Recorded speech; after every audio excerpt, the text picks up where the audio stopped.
Nous allons poursuivre notre panorama pour tenir le calendrier horaire et terminer en beauté avec la dernière facette en fait de la cardiologie interventionnelle qui s'intéresse aux cardiopathies congénitales. Et vous allez voir que nos collègues qui s'occupent des congénitaux ne sont pas en reste dans les prouesses qu'on peut accomplir à l'heure actuelle.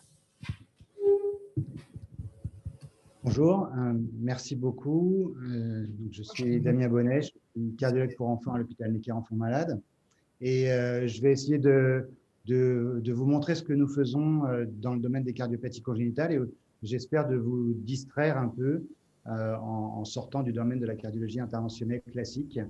Et je vais vous raconter donc quelques petites histoires qui sont des actualités de l'intervention chez les enfants ou les adultes ayant des malformations cardiaques. Donc,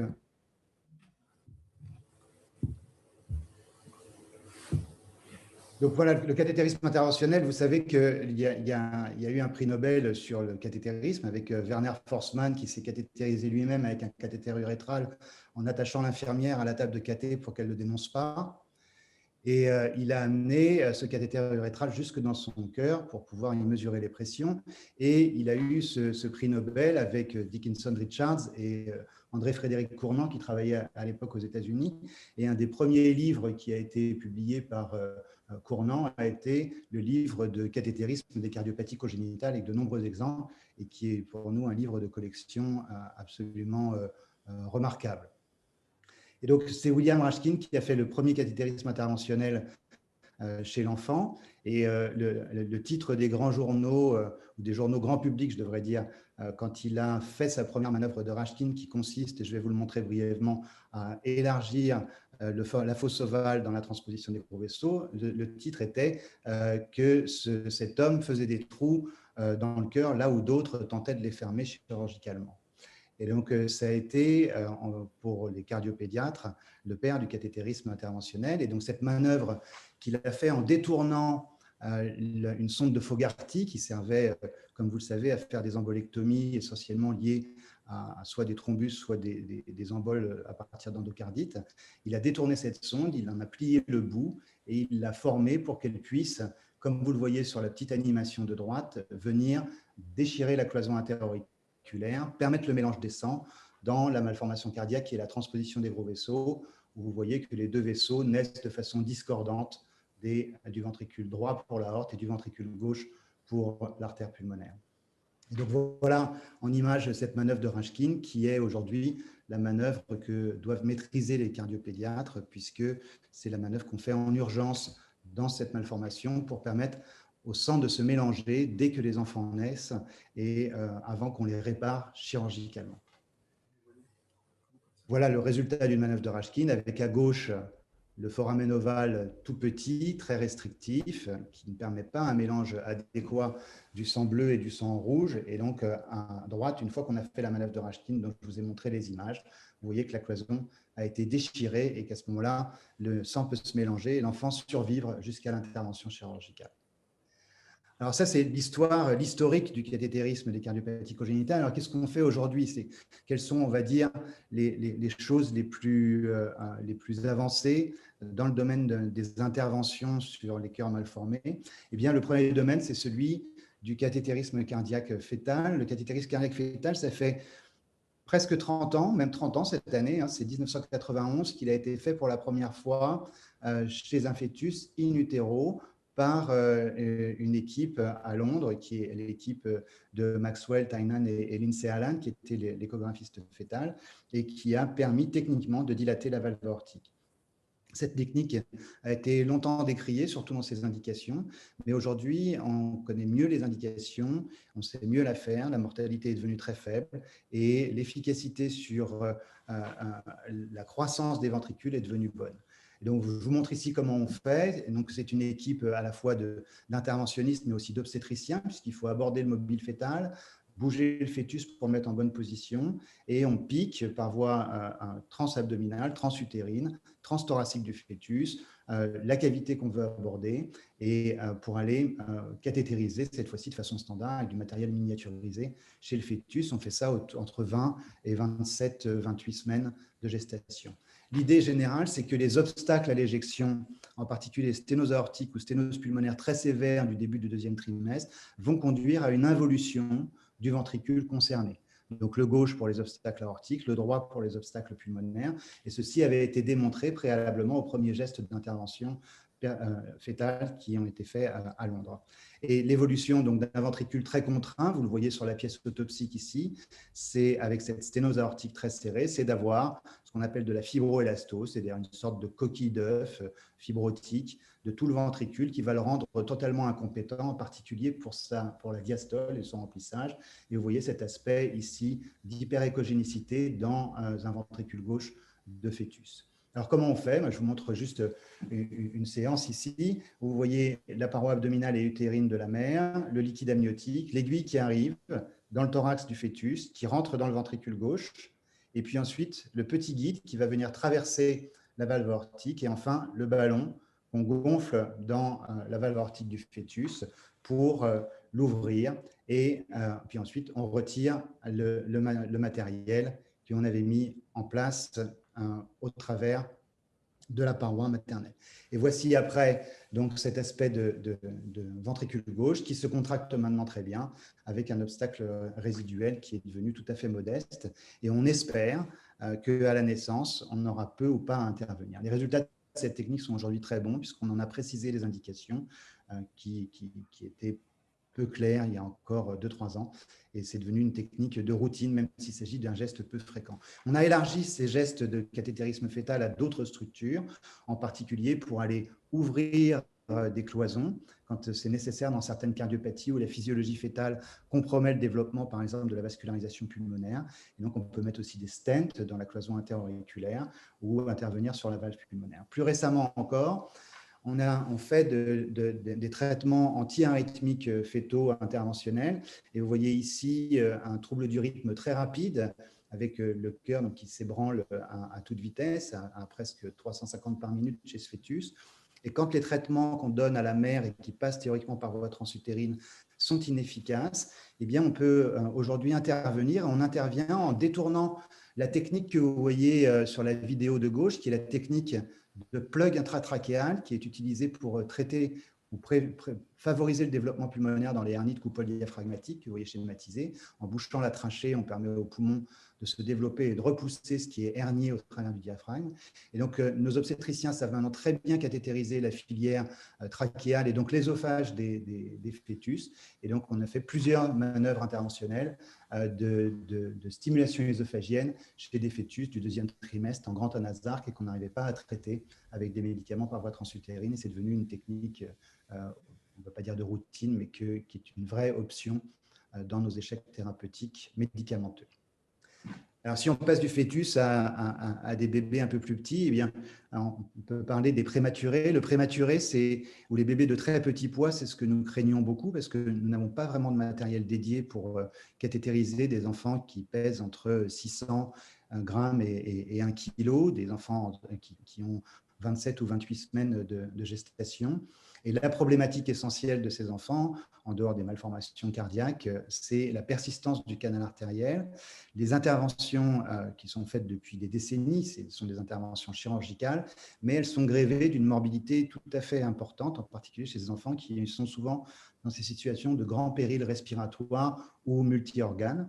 Et on est descendu en poids pour traiter le canal artériel des prématurés. Vous savez que le traitement du canal artériel, c'est l'intervention la plus ancienne. Et vous voyez ici la première patiente opérée, Lorraine Sweeney, et son chirurgien, qui est Robert Gross. Mais elle avait déjà quelques années quand elle a été opérée. Et elle a été opérée d'un canal artériel qui, comme vous le voyez sur le schéma du haut, a une forme habituelle, c'est-à-dire la forme qui est déjà presque fermée, que vous voyez en haut à gauche, qu'on appelle le type A, qui est le type conique. Chez le prématuré, ce n'est pas du tout cette forme-là. C'est un long canal artériel tubulaire.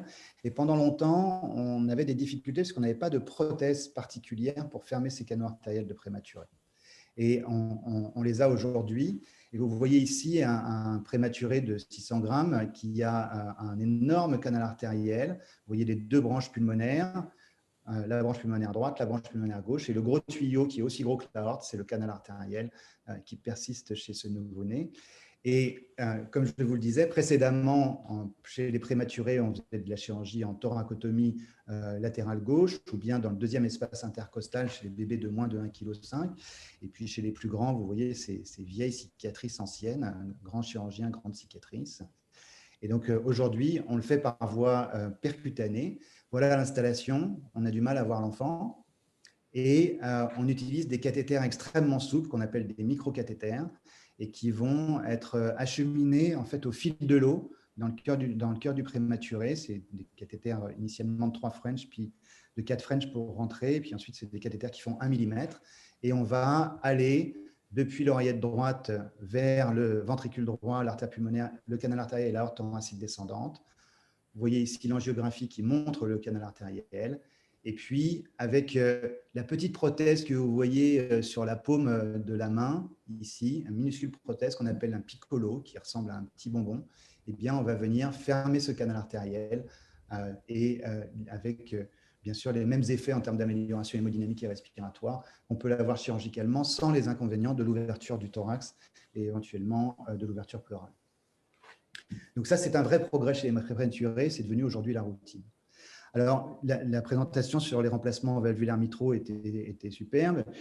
Nous, on remplace essentiellement des valves pulmonaires puisque le plus souvent, on les a enlevés dans certaines interventions et cette technique a été initiée par un Philippe Bonhoeffer qui a longtemps travaillé dans le service que je dirige aujourd'hui et qui a mis au point donc l'implantation par voie percutanée d'une prothèse qui est une veine jugulaire de bœuf qui est cousue dans un stent que vous voyez ici et qui était surtout utilisée pour la technique de valve-in-valve. Et les indications, c'est essentiellement les tétralogies de Fallot, dans lesquelles on a souvent retiré la valve pulmonaire parce qu'elle était incompétente et trop petite, et qui ont des voies d'éjection qui sont soit élargies, soit rétrécies, ou qui ont déjà été réparées une deuxième fois à l'aide d'un conduit qui se calcifie avec le temps et qui va nécessiter son remplacement.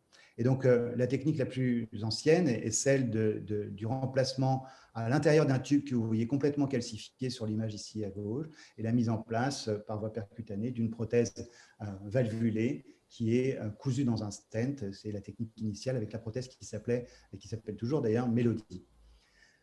En fait, la problématique est un peu plus complexe que ça, puisque la plupart des patients qui ont un problème sur la voie d'éjection droite, je dirais que ce soit sténose, fuite ou les deux mélangés, n'ont pas de conduit. Et donc, on n'est plus dans la stratégie de valve-in-valve, qui est relativement simple, puisque le conduit a des dimensions qui sont à peu près standards, mais on est dans des anatomies qui sont extrêmement variées. Voici ici un florilège d'IRM en reconstruction tridimensionnelle, et vous voyez que les anatomies sont tout à fait farfelues parfois. Et donc, on doit, pour aujourd'hui mettre des valves chez ces patients par voie percutanée, reconstruire ce qu'on appelle la landing zone. Et je vous montre ici des images. Vous voyez cette énorme dilatation du tronc de l'artère pulmonaire, cet aspect très soufflé, hétérogène de la voie d'éjection.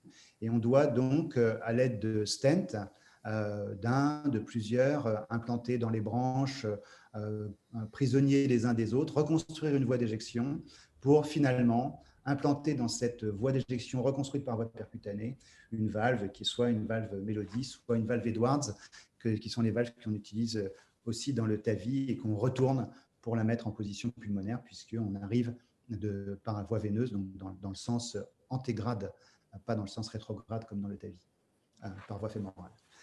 D'autres développements sont en cours et commencent à être utilisés dans des études ou dans des essais thérapeutiques pour justement une grande variété morphologique de la voie d'éjection, avec ici toute une gamme de prothèses visant à réduire ou à changer la morphologie de la voie d'éjection pour avoir une zone d'atterrissage standard. Quatrième sujet, brièvement, c'est celui des lymphatiques. On avait les artères et les veines dans le domaine congénital. On découvre les lymphatiques. Il y a beaucoup de complications lymphatiques dans les cardiopathies congénitales complexes, en particulier dans les cardiopathies univentriculaires. Et c'est grâce à Yov Dori et Maxime Itkin, qui travaillent à Philadelphie, que ce domaine des interventions lymphatiques s'est développé. Et donc, cette circulation lymphatique, c'est une circulation complexe que vous connaissez pour beaucoup d'entre vous et qui passe par la grande citerne et qui va finir par le canal thoracique pour ramener la lymphe à la fois du tube digestif et du thorax dans le drainage du canal thoracique dans une des veines du cou, de la partie supérieure du thorax. Et les complications que nous rencontrons, ce sont l'entéropathie exudative, ou comme vous le voyez à gauche, ce qu'on appelle des moules bronchiques, c'est-à-dire des coagulations intrabronchiques de lymphe chez des patients qui ont des dilatations lymphatiques considérables, en particulier quand ils ont des pressions à droite qui sont très élevées. Et donc, on voit ici une anatomie tout à fait anormale avec une prolifération lymphatique, une dilatation lymphatique variqueuse de toute la partie gauche du médiastin et du poumon. Et donc, ces patients-là, on va pouvoir les aborder en faisant des lymphographies à partir de la citerne de Pecquet ou à partir de ganglions ou directement en cathétérisant le canal thoracique et tarir ce qu'on appelle leur bronchite plastique ou leur entéropathie exudative en embolisant les lymphatiques atteints par différentes voies avec de la colle ou des coils ou en stentant des sténoses du canal thoracique. Et c'est toute une voie nouvelle de la lymphocardiologie qui se développe dans notre spécialité. Et vous voyez ici l'injection simultanée dans les lymphatiques par voie transhépatique et dans l'espace périportal. Et ici, le bleu de méthylène à la surface du tube digestif et la même chose dans les bronches. Et on pique ici par voie transbronchique ou directement dans le canal thoracique. Dernier topic très bref, c'est celui de l'environnement des salles de cathétérisme qui est devenu très important pour nous, puisque cet environnement, c'est un environnement qui s'est complexifié, et je pense que c'est la même chose dans les laboratoires d'adultes, avec l'utilisation simultanée d'images obtenues par les rayons X et de fusion de ces images avec des images d'échographie, des images d'imagerie en coupe, d'IRM ou de scanner, pour pouvoir nous guider en étant à la fois moins irradiant et plus précis. Et donc, vous connaissez tous ces images tridimensionnelles, par exemple, par voie transésophagienne, d'une communication interauriculaire. Donc ça, on les a tous vus depuis déjà des décennies. Mais aujourd'hui, on est capable de mettre ces images superposées sur l'écran, sur la silhouette en rayon X du cœur et de pouvoir ainsi guider avec moins de rayons l'implantation de prothèses ou le trajet d'un cathéter. Il n'y a qu'un seul pas de ce type de technologie à celui de l'holographie et cette technique qui est développée par le Technion en Israël est de plus en plus disponible. Pour l'instant, pas tellement en live, mais on va dire avant les interventions, on peut l'utiliser et mimer un certain nombre d'interventions, non pas sur des pièces imprimées, ce qui est aussi possible, mais sur des images virtuelles et mimer aussi l'implantation de prothèses, comme vous pouvez le voir sur la petite animation en bas à droite. Et donc ça, c'est pour demain matin. Et puis je termine en disant, puisqu'on est à l'Académie de chirurgie, que des procédures hybrides, et donc là vous voyez un de nos chirurgiens, Régis Godin, la directrice de mon laboratoire de cathétérisme, Guiti Milani et moi-même, et on intervient de façon simultanée, surtout chez des tout petits enfants, pour des procédures hybrides, le chirurgien nous faisant le chemin pour que nous puissions aborder des structures plus difficiles à aborder par voie percutanée, comme le canal artériel des prématurés ou comme les voies d'éjection dans des tétralogies de Fallot chez des enfants de moins de 2 kg. Et donc, ces techniques hybrides où le chirurgien ouvre le sternum et où ensuite on vient avec notre introducteur à l'intérieur du cœur se développent de façon très rapide et les indications sont de plus en plus nombreuses. Donc, dans des équipes médico-chirurgicales comme la nôtre, les discussions sont bien sûr collégiales et on réfléchit bien sûr à optimiser les traitements qu'on peut procurer en travaillant ensemble sur le même champ opératoire. Et je vous montre ici un exemple qui est celui du stenting du canal artériel dans une hypoplasie du cœur gauche. C'est quelque chose qui est devenu une méthode de routine. On appelle ça le traitement hybride de cette malformation, qui est fait dans beaucoup de pays dans le monde et qui réduit beaucoup le risque opératoire. Ou ici, la mise en place d'un stent dans la voie d'éjection d'une tétralogie de Fallot d'un enfant d'1,2 kg, où vous voyez ici l'image de l'écarteur, puisque c'est le chirurgien qui a piqué l'infundibulum du ventricule droit pour que nous puissions aborder avec le cœur de l'enfant avec notre matériel. Ce qui était inconcevable, bien sûr, par voie percutanée. Et je voulais, pour finir, remercier les gens de mon équipe de cathétérisme. Il y en a d'autres, en particulier les internes et les chefs de clinique du laboratoire. Et je vous remercie encore une fois de votre indication et j'espère que cette dernière communication vous aura distrait.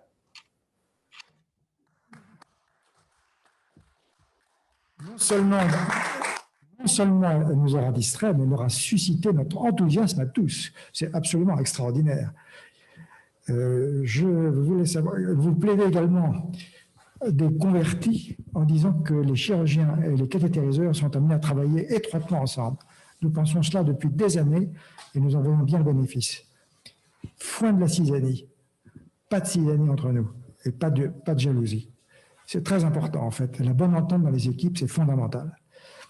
Il y a une question que je voudrais vous poser, c'est quels sont les symptômes des pathologies lymphatiques chez l'enfant, chez le nouveau-né? Parce que vous êtes passé un peu vite sur le sujet et on voit bien que ça fait partie des axes de recherche actuels. Alors, chez les nouveau-nés, il y a des malformations lymphatiques qui se révèlent soit par des œdèmes lymphatiques que vous connaissez, ou des lymphœdèmes qu'on connaît aussi dans d'autres situations chez l'adulte. Mais la manifestation la plus fréquente chez le nouveau-né, c'est le chylothorax congénital, et donc qui peut être lié à des dysplasies lymphatiques. Je ne vous ai pas montré d'image, mais ce sont des grosses varices lymphatiques qu'on voit dans le thorax.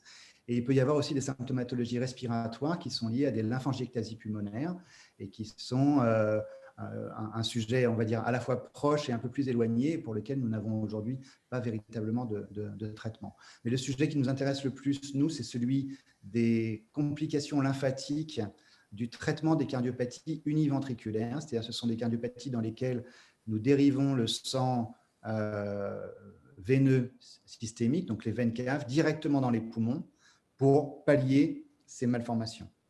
Et donc l'augmentation de la pression veineuse chez ces patients, et cette augmentation chronique, conduit à des ectasies lymphatiques et au fait que la lymphe va pleurer dans le tube digestif, donner donc une entéropathie exudative et tout son cortège de symptômes.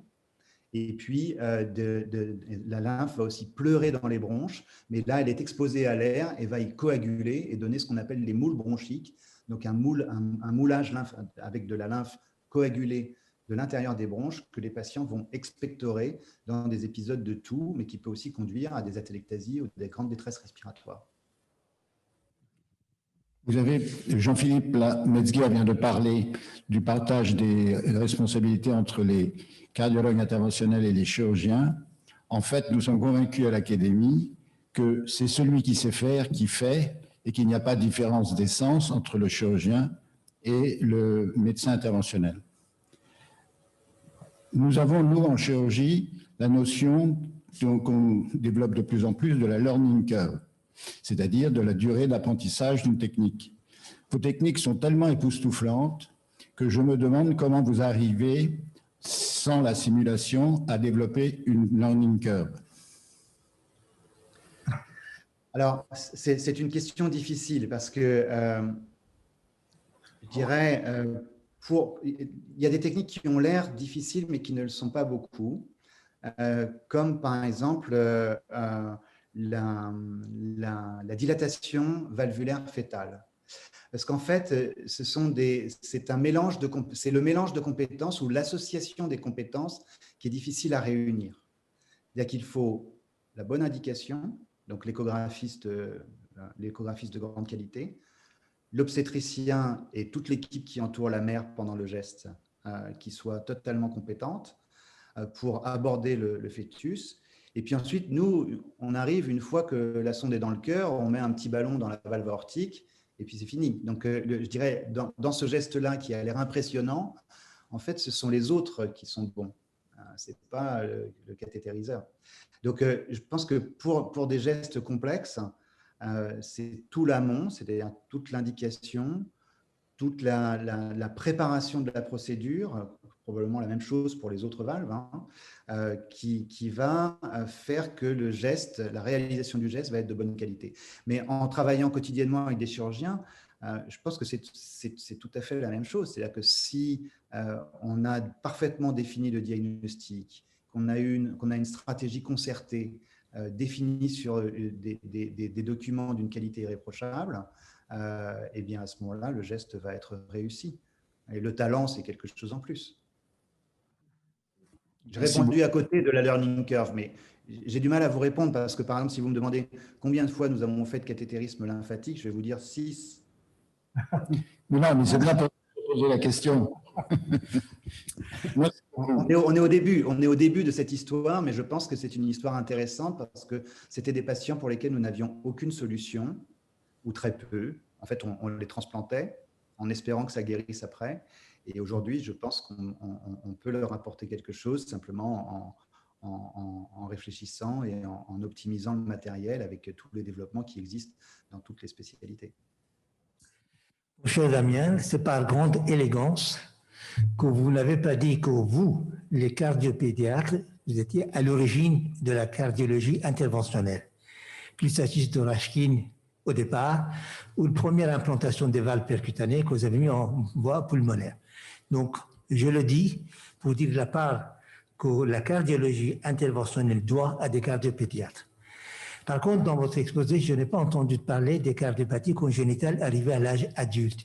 Il n'y a pas de gestes interventionnels à faire à ce moment-là? Si, mais c'est bien sûr, c'est une excellente question puisque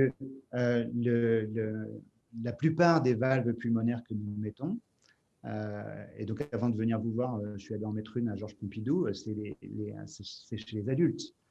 Donc il y a des lésions résiduelles et des anomalies natives dans les cardiopathies congénitales de l'adulte. Donc on ferme par voie percutanée des communications interauriculaires ou ventriculaires chez les adultes. Et c'est bien sûr à ces âges-là que nous remplaçons le plus de valves pulmonaires.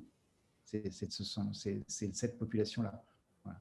Donc, c'est vraiment un sujet très important pour nous.